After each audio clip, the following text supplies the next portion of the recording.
আমরা বাঙালিরা কতটা হিসাবি দেখেন তো। সারা বছর অপেক্ষা করে থাকি 20 টাকার গাজর কবে হবে, তাই দিয়ে গাজরের হালুয়া খাবো।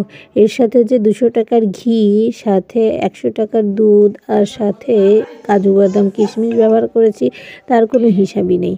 এই হচ্ছে আমাদের বাঙালির অবস্থা। আসসালামু আলাইকুম, কেমন আছেন সবাই? আম্মুর বাসায় চলে আসছি, খুব মজা করছি, মেয়েরা খুব আনন্দ করছে, সাথে আমারও ভীষণ ভালো লাগে। যেহেতু এটা আমার জন্মস্থান, আমার মায়ের জায়গা, আমার মায়ের কোল, তাই সবারই কিন্তু একটু বেশি আনন্দ হয়, যেমনই হোক না কেন। গাজরগুলো গ্রেড করে নিছি, আম্মু বলতেছিল একটু গাজরের হালুয়া বানা, কারণ গাজরের দাম কমেছে। গাজরের দাম মাত্র 25 টাকা কেজি, তাই বা কুচিয়ে নিলাম প্রায় 1 কেজি পরিমাণ গাজর। আর এইগুলো এখন সিদ্ধ করা হবে।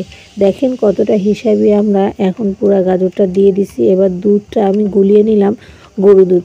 এটা কিন্তু 200 গ্রামের একটা দুধ, প্রায় অর্ধেকের বেশি দিয়ে দিছি গাজরের হালুয়ায়।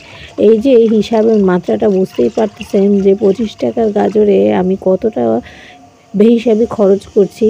আর এই 25 টাকার গাজরের জন্যই কিন্তু আমি সারা বছর অপেক্ষা করে থাকি কখন গাজরের হালুয়া খাবো। আমার ছোটো ভাই বলছিল, আপু গাজর কিনেছিস, তাহলে একটু গাজরের হালুয়া করিস। যেহেতু আমার আম্মু একটু বয়স হয়ে গেছে, রান্নাবান্না করে নাস্তা কিংবা অন্যান্য ডেজার্টগুলো বানানোর সময় পায় না। আর আমার বোনটাকেও যেহেতু বিয়ে দিয়েছি, ও নাই। এই প্রথম আমি আমার ছোটো বোনকে ছাড়া আমার বাবার বাড়িতে। আমার বোনটা খুবই খারাপ লাগে, কিন্তু কিছুই করার নাই, বাস্তবতা মেনে নিতেই হবে। হয়তোবা ও থাকলে ওর একটু কষ্ট হয়, রান্নাবান্না করে, কিন্তু দুজনে মিলে সবাই মিলে আনন্দ করে খাই। যাই করি না কেন সবাই মিলে করি, খুবই ভালো লাগে। যাই হোক, অনেক মিস করি প্রতিটা মুহূর্ত। এই যে গাজরগুলো আমি দুধ দিয়ে সুন্দর করে মেখে দিলাম, এখন এগুলোই সিদ্ধ হওয়ার পালা।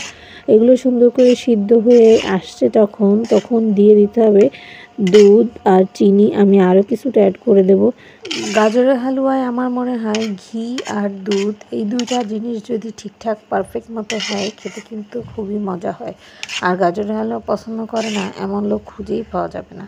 তাই সারা বছর অপেক্ষা করে থাকি কখন 20-25 টাকা কেজি হবে গাজরের, এবং গাজরের হালুয়া খাবো।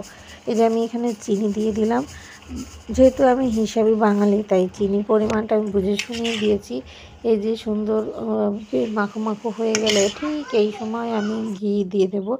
যেহেতু আমি আগে ঘি দেই নাই, অনেকেই তেলটা আগেই দিয়ে দেয় কিংবা ঘিটা আগেই দিয়ে দেয়। আমি যেহেতু হিসাবি বাঙালি, তাই আমি পরেই ঘিটা দিয়েছি, যাতে করে অল্প ঘিতেই একেবারে জিনিসটা মাখো মাখো হয়ে যায় এবং খুব একটা সুঘ্রাণ হয়।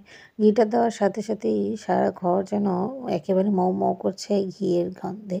আর এদিকে গাজরের কালারটাও কিন্তু বেশ সুন্দর হয়ে আসছে, একটু নষ্ট হয়নি, একেবারে ন্যাচারাল কালারই মনে হচ্ছে। আর এদিকে আমি আরেকটু গুঁড়ো দুধ দিয়েছি আরও বেশি টেস্টের জন্য। যেহেতু 25 টাকা গাজর একটু সস্তায়, তাই জন্য আর কার্পণ্য করিনি অন্যান্য জিনিসে। ব্যাস হয়ে গেল আমার রেডি মজাদার গাজরের হালুয়া।